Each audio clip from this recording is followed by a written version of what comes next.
Hello and welcome to yet another episode of Smart Indian Agriculture on the Federal.com. I am Vivian Fernandes. India is the third largest producer of eggs in the world and ranks fifth in poultry meat production. What used to be a backyard activity is now an organized commercial industry.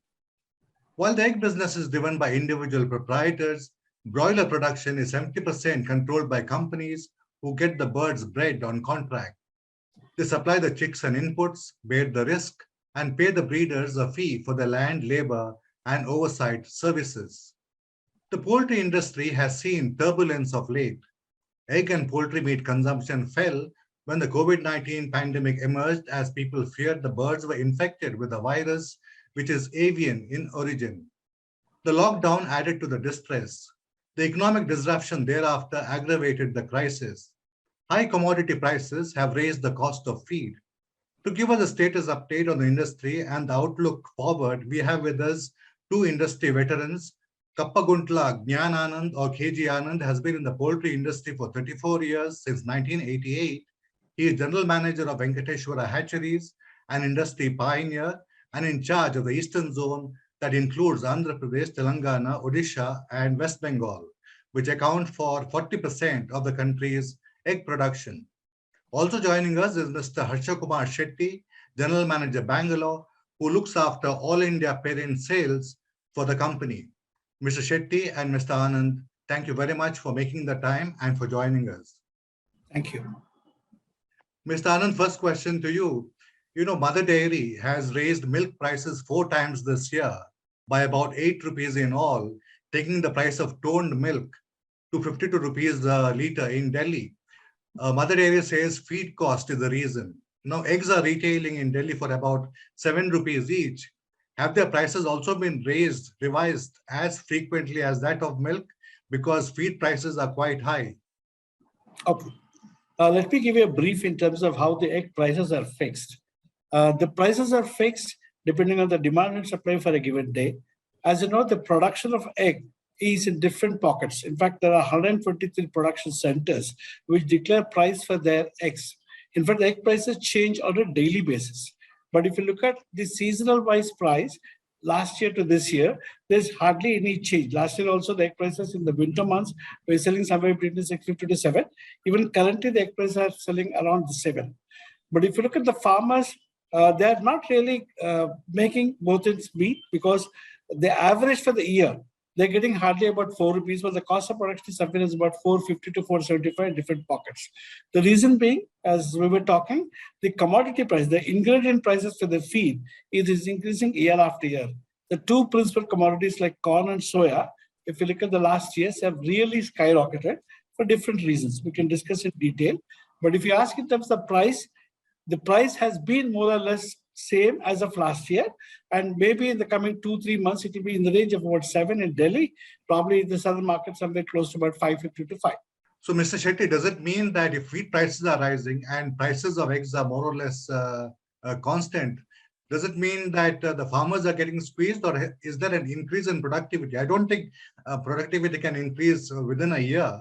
So, what accounts for these constant prices then if feed prices are rising? See, unless milk marketing by Anand or Mother Dairy, selling table eggs in India is a highly unorganized marketing system, wherein farmers do not have any say in fixing the price of their commodity, whether it is at farm gate level or at a consumer level. Hence, we are not able to increase the egg price on a periodical basis based on the cost of production. Doesn't mean that farmers are making a lot of money out of that. Only we can say that they are not in a position to control that.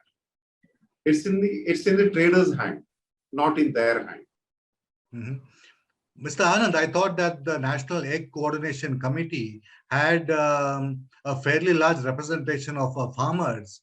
And while at one time traders were controlling prices, I thought now it's farmers who have a bigger say. Not really true, though the farmers have a committee, they declare the prices on a daily basis. They cannot get the prices what they want because it also depends on the demand from the traders or the consumption center. The farmers who have layers, who are in the business of egg production, are they making losses? Yes, I would say that from the last 2 years, the new farmers are losing money. There's a lot of hue and cry by the new center farmers because there the cost of production is high because of the bank term loans, and they're not able to get the price that they want. The established centers like Namakkal, Hyderabad, where probably they don't have the loan burden, they're just making it break even. But otherwise, new centers, new farmers find it difficult to make money over there in this business at these prices. And how do Indian egg prices compare with, say, egg prices in our neighborhood? Compared to neighborhood, we are cheaper. If I may add here, for instance, in Sri Lanka, where probably the poultry has taken a big dip, the price at which egg is being sold is close to about 50 rupees. In India, you pay about 7 rupees. You took even countries like Pakistan, Bangladesh, they're all in the range of about 12, 13 rupees. India, eggs are cheapest for the consumer at the cost of producer. Mm-hmm. Now, I mentioned in the introduction that India is the third largest producer of eggs in the world. And this is entirely, I would say, a private sector enterprise initiative. Because Absolutely. in the milk industry, you had government intervention. Trade policy was initially manipulated to help Amul and the National Dairy Development Board. Whereas in the eggs, it's been completely private enterprise that has done the job. Can you tell us in terms of productivity, what has been the trend in the past few years, past decade or more than that? And also, what has been driving this productivity? If I may say so, in 1980, if you look at the prices for the eggs and how it was, almost for the 10 years, the prices remained around 31, 32 paisa per egg for the producer. And that's a time when Dr. B.V. Rao, who is called as the father of modern poultry, got all these farmers on a platform and ensured that farmers have a say in the price declaration. That's how NSCC was born.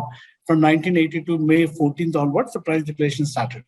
In spite of the farmers coming together, there was no drastic increase in terms of price because the production growth or the production potential was fully tapped. The breeds that are there in India, for instance, we have PV 300, where we have about 75% market. The productivity gain was substantial. If I recall, in 1988, when I joined, the production was somewhere between 220 to 230x. Today, the production per bird in the life cycle of 52 weeks is close to about 330x.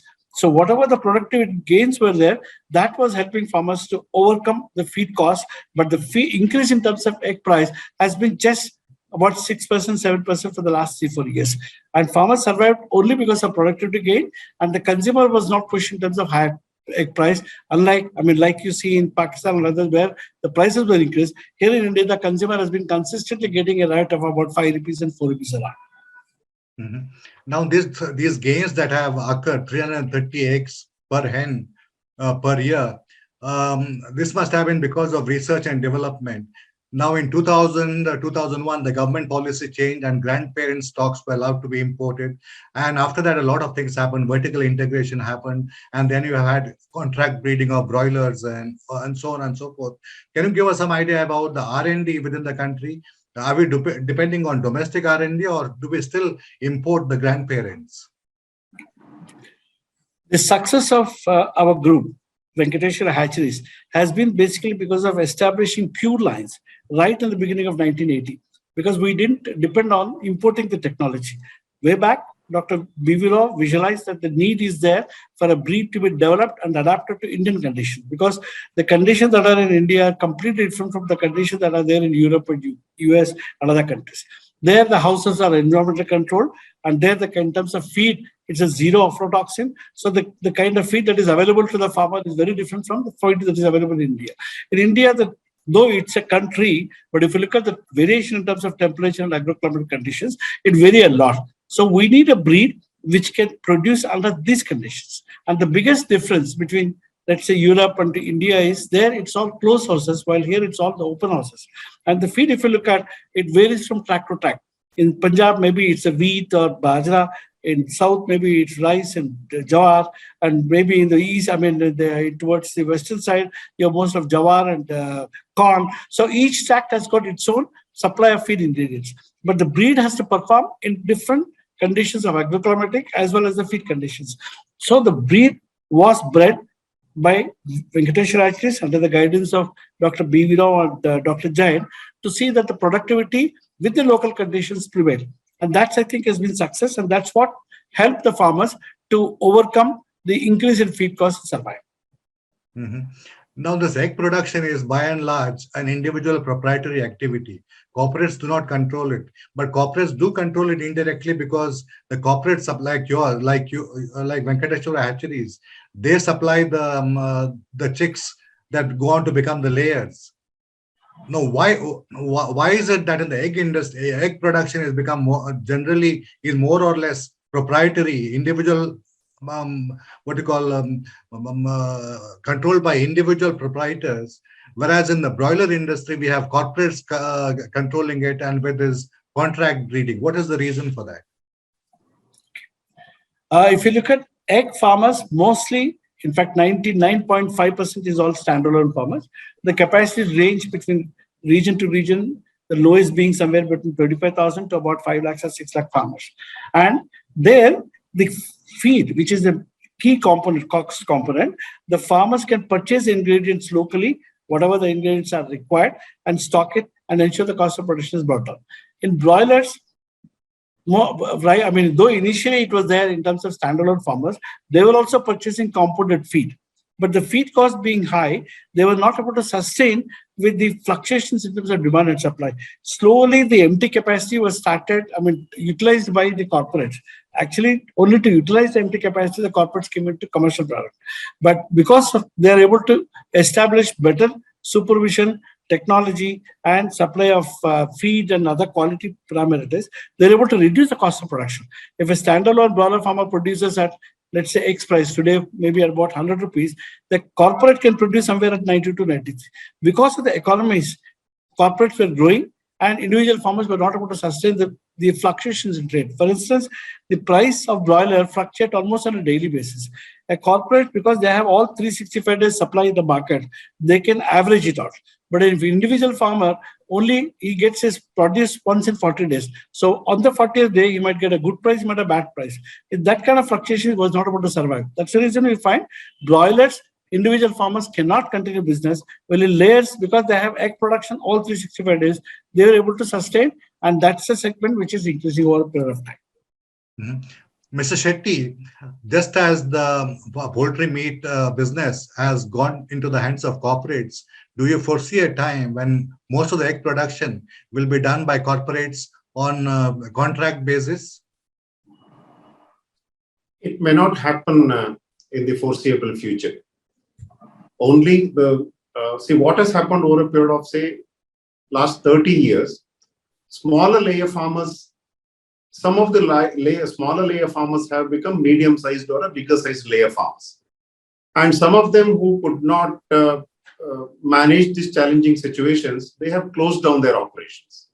Hence, farmers will become bigger-sized farmers, and it may not come into a system of a corporatized farming. Mm-hmm. Now, talking about prices and talking about the overall status of the industry, what was the situation during COVID, and has that situation improved now? Did farmers, I'm sure a lot of farmers went down during the lockdown and the economic disruptions thereafter. Have they been able to recoup the losses and recover? Very true. If you look at in terms of 2021, we had seen severe fluctuations in terms of our fortunes. There was a time when we could not go out. The villages were not allowing people, outsiders to come in. They are putting boundaries, and we were not able to supply the feed to the chicks. And we had severe, in fact, we were doubting whether the industry will survive at all during this COVID time. If I recall correctly, 2020 March, the problem started. The whole of April, the bird price had come down because there was a rumor saying that eating chicken might probably cause COVID. As a result, consumption went down. We could not supply the feed to the farmers. Till May, we were in deep stress. Later again, June picked up. Again, during October, September, when the second wave came, we had difficulty. Though it was ups and downs were seen, some of the farmers withstood these fluctuations. Now, I think there is a stability in the market. There's not that much of a fear about the COVID, and the consumption has come back because during the COVID, every doctor prescribed people to have protein as an immunity builder. And as a result, eggs and chicken were given in the hospitals. We recommended that what they must have. As a result, the consumption has improved. Now that fear is not there and supply is stable, we feel that the fear is now gone and the industry should have smooth run in the coming months. Okay, now let's come to the issue of feed. Generally, what is the feed that is given? Is soybean and maize. Isn't that available in abundant in enough quantities within the country? That's a fallacy. In fact, we were discussing previously, the corn production has been static somewhere at about 31 million tons. Well, if you look at the requirement of corn in the country by different input industry, different segments like poultry, the starch industry, the export industry, now the ethanol, all this is increasing year after year. The poultry itself reaches currently about 16.5 million tons, and the growth is another 1 million ton every year. I would if you look at starch industry is taking something close to about 3 million tons. Export, when the opportunities are there, sending corn outside. Now, ethanol is now one of the biggest buyer for corn. And if in case all these segments require higher corn year after year, while the production is static around 31, we feel for the coming years in India, we'll find severe shortage of the corn for poultry feed.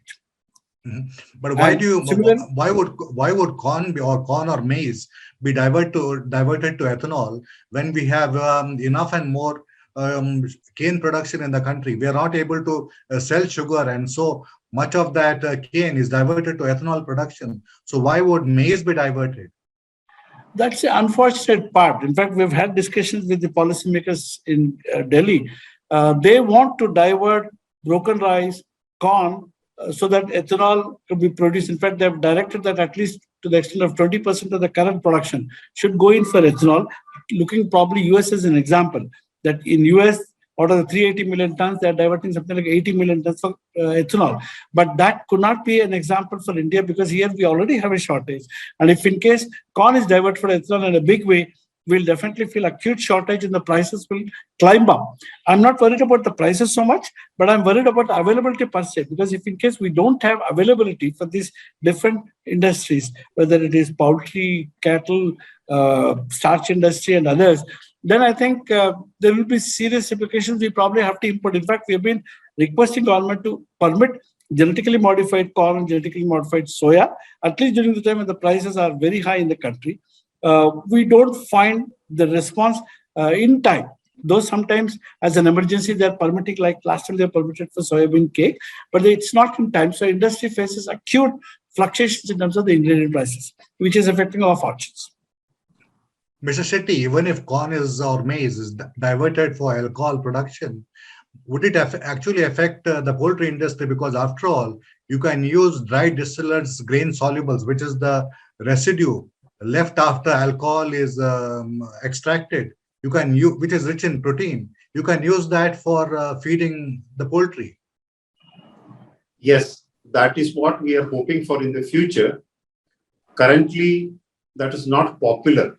Even in fact, we can use DDGS from rice also. That's called dried distillers grain. So we can use that from rice and maize both. So once that happens, probably it will take care of our requirements to some extent. Mm-hmm. Mr. Anand, you have a take on that? What about DDGS? Now, yes, right now, corn, I feel that aflatoxin is a major issue because we are still not importing corn DDGS from US. But in India, what is being produced, it is not of a consistent quality because the drying part of it is not mechanical. So unless that is available in sufficient quantity, unless we see in terms of consistency of quality, I'll be a little scared of using DDGS corn of India. DDGS rice is good quality, especially what is being currently gotten from Punjab. But DDGS corn, I will keep my comment reserved till we see adequate quality of adequate consistency coming in the coming years. What about soybean? Yes, this is again an issue which we were discussing few days back. Soybean, prices are influenced by the international prices in terms of the crop in Argentina, Brazil, and others. And for instance, 2 years back, the soybean cake prices went up to as high as 100 rupees. Otherwise, normally it should be somewhere between 40 to 45 rupees. If in case internationally there's a good demand, export is preferred because you get a good foreign exchange out of it, and the soybean prices go up. So we have been looking at alternatives for soybean for the protein sales, as we were discussing about the mustard cake. There are issues. If we can tackle that in terms of rapeseed cake, either import or domestically, maybe to some extent it will help. Soybean cake availability might not be a problem, but price will fluctuate depending on the international prices, which we cannot predict. Can't you use a cotton seed oil cake? Yeah, cotton seed somehow we cannot use because of the gossypium in it. And I think rapeseed cake we are currently using to the extent of 3-4%. Unless we are able to reduce the glucose analytes, maybe we can't use rapeseed cake in a big quantity. I think the future, I'm sure scientists will find a way how to reduce the glucose analytes and make it available for the Indian poultry industry. But you are supporting GM mustard and GM soybean. We are actively campaigning for allowing the GM corn and soya so that our productivity will go up, and also the availability going up will help the industry for consistent growth. Now let's come to the health aspect of it. There's a lot of talk about antibiotics being used in eggs and in poultry. How genuine is that, or how valid is that concern? Dr. Shetty, would you like to add? Yeah, I think I'll address that question. If you ask a straight question, whether antibiotics are in use in egg production and meat production in India, answer is yes, we are using it. Now, are we using it indiscriminately or as per the need? The answer is obviously as per the need. If another question is asked, why you have to use antibiotics in poultry production? Our answer is yes, like human beings or any other creatures on this earth, when they are affected with the same bacterial infections, we need to treat them with the suitable antibiotics. When we prescribe antibiotics or use antibiotics or administer antibiotics for food animals, not only in poultry, any food animal for that matter, there is a given dosage and a regimen. So we strictly follow that. Suppose a place where I need to use certain amount of antibiotics for a certain period of time, say for about 3 to 5 days, instead of that, if I use a double dose, or if I use for 10 days instead of 5 days, my cost of production would go up. When I am selling my product at a wafer thin margin, why would I take a risk of using that indiscriminately and increase the cost of production of my product? It's as simple as that. So I would say that can you give us a straight answer? Should we be worried about antibiotic overuse in Indian poultry meat and in eggs? No, there is no need to worry at all. I've seen videos, for example, in Europe, where you have these giant tents and you have broilers that bulk up and whose feet are not able to support that bulk. As a result of which, we find that they're all the time lying on their side. They live in their own poop, because of which ammonia is generated, ulcers are formed, and for which antibiotics are given. So I would imagine that, antibiotics have to begin because of the way in which these chicken are bred. In India, the conditions are different from UK, Europe, and US. The reason being here, it's all open in houses, unlike in US and Europe, where it's environmental houses, where the density is very high. They give something like 0.8 square feet per bird. In India, because it's open houses, we give spacing like 1.25. There's a cross ventilation. You don't have the kind of ammonia built up what you find in those houses. Number one. Number two, after the corporates have taken up broiler farming, where the contract farming is coming up, most of the houses are well maintained in terms of single age group, ensuring good quality feed is there. Whatever the issues come in, like coxswain, etc., controlled through medication, through feed. As a result, you don't have many problems, and the mortalities are brought down. Earlier, there used to be mortalities of 10% as a standard. Now we have 2%, 2.5%. Meaning the health set of the birds are quite improved. So we find there is no need for us to use antibiotics. And not only that, The Indian cooking system is very different from the US. There they have the cold cuts. Here we masala, we add spices, we take it up to 140 degrees. Even assuming there is some presence of some residue, it completely is taken away. So I think Indian consumer need not worry about presence of antibiotic or any other residue, because our cooking style is much, much, much different from what is done in US. Okay. In the US, eggs are washed before they are put into the market. In Europe, they are not. What is the system we follow in India? Should eggs be washed before they are sold or not? Okay. In US and Europe, they are packed and they are available in the supermarkets. In India, most of the eggs are sold by the mom and pop stores. The farmer cleans it with a cloth. It doesn't wash it, and it is available in the small shops and normally consumed within about 3 to 4 days of time. So there is no issue, unlike in Europe, US, where eggs are put in cold storage and then it is brought into the supermarket. Probably by the time it is consumed, maybe it's more than 15, 16 days. Here it's not so. The eggs are fresh for the consumption and eggs are not washed. Eggs are only cleaned with a dry cloth. That's the reason we don't have much of a problem as far as the cleanliness is concerned. Why not wash them? Washing will make the dirt on the egg surface go inside the egg. There will be contamination. That's the reason I think Europe prohibits for washing. And I think I personally, if you ask me also, washing is not good because the kind of water that we use in terms of the hardness of the water and etc., we don't know. And at the farm level of the washing, surely the dirt will go inside the egg. Maybe the presence outside looks good, but inside the contamination can take place. If you ask my personal choice, we should not wash. We should make eggs available as it is laid. Why should the contamination go inside the egg when you have a protective layer like the shell? Egg is a porous body. It's a completely porous body. When you start scraping and washing, obviously the pores will open up and the contamination could go inside. That's the reason I think we don't, unless you are pasteurizing it, you're making powder of it, it's a different thing. Otherwise, if you're selling egg as an egg, my view would be that it should not be washed with water. It should be only cleaned if required. Between free range and industrial eggs, what should we prefer? Our free range eggs, of course, are tastier. Country eggs are tastier, but are they more nutritious than industrial eggs?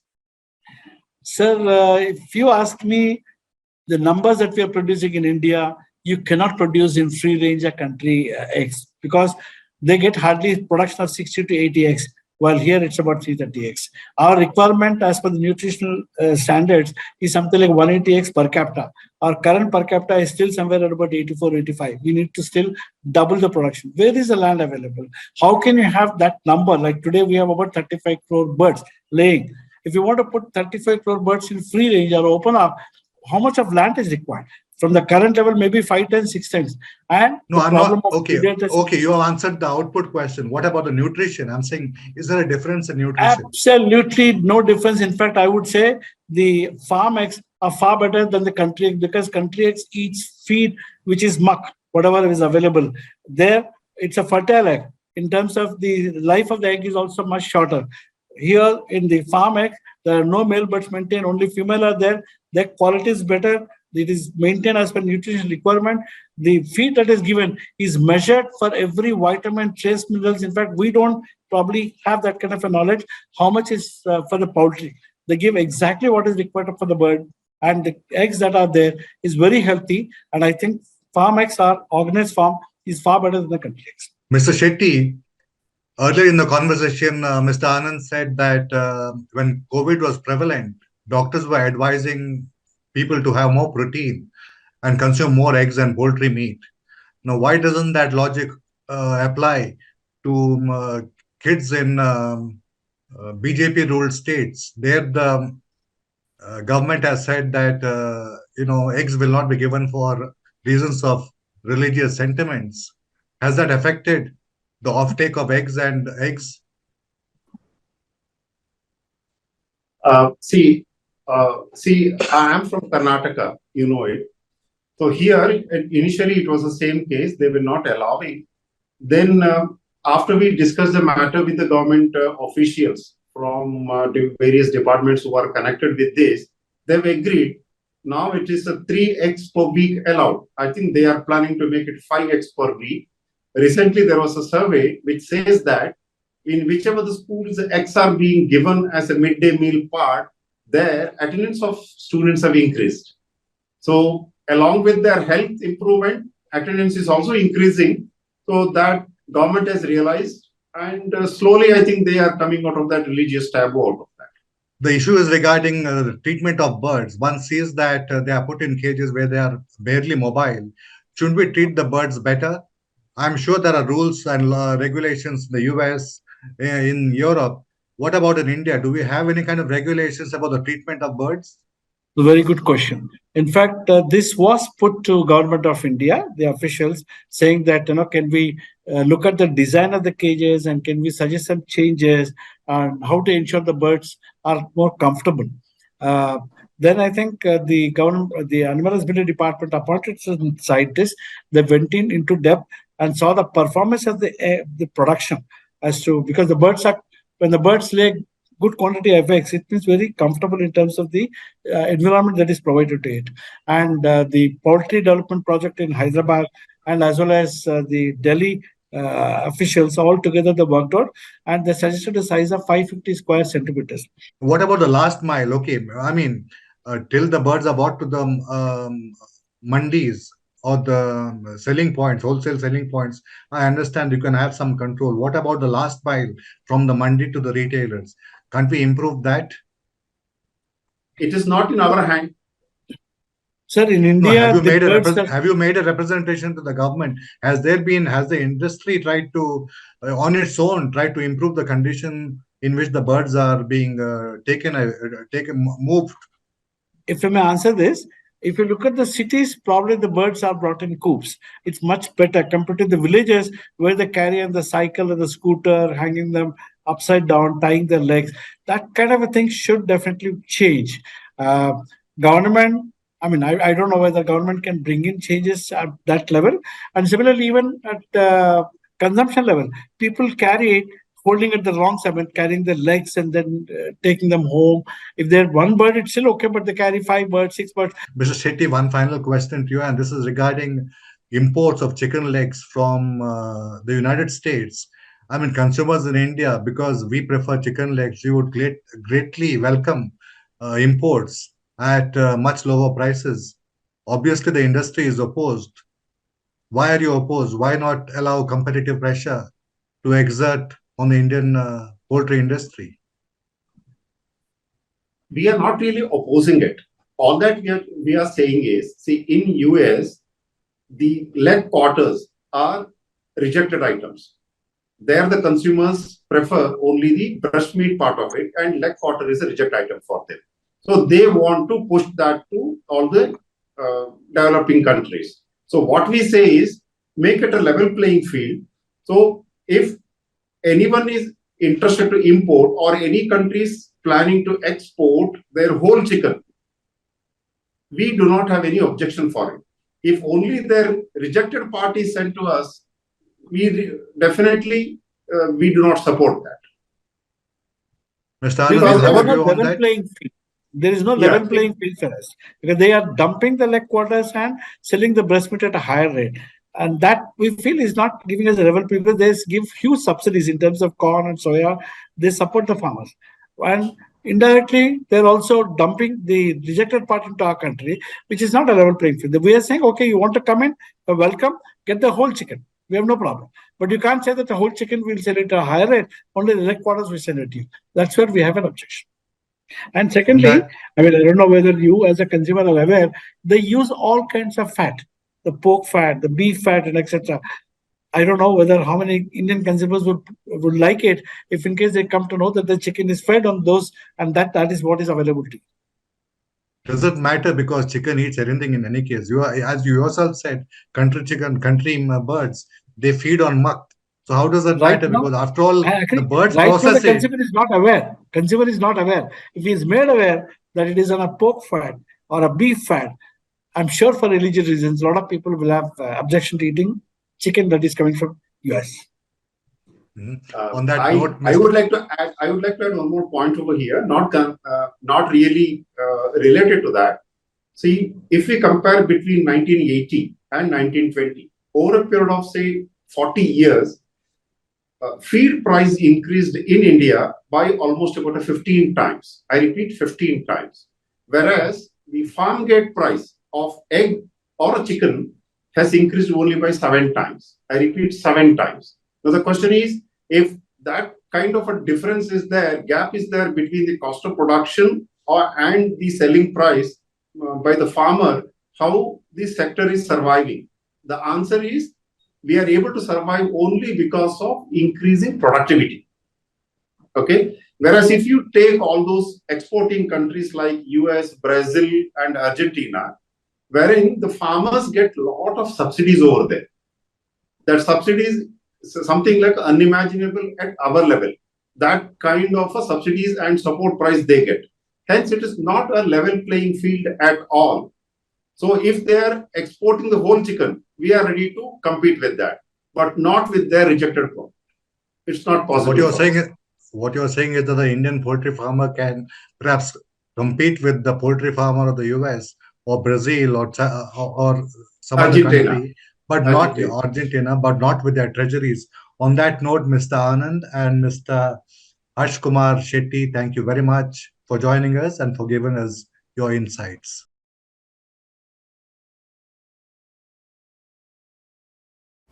Subscribe to the Federal's YouTube page for more interesting updates.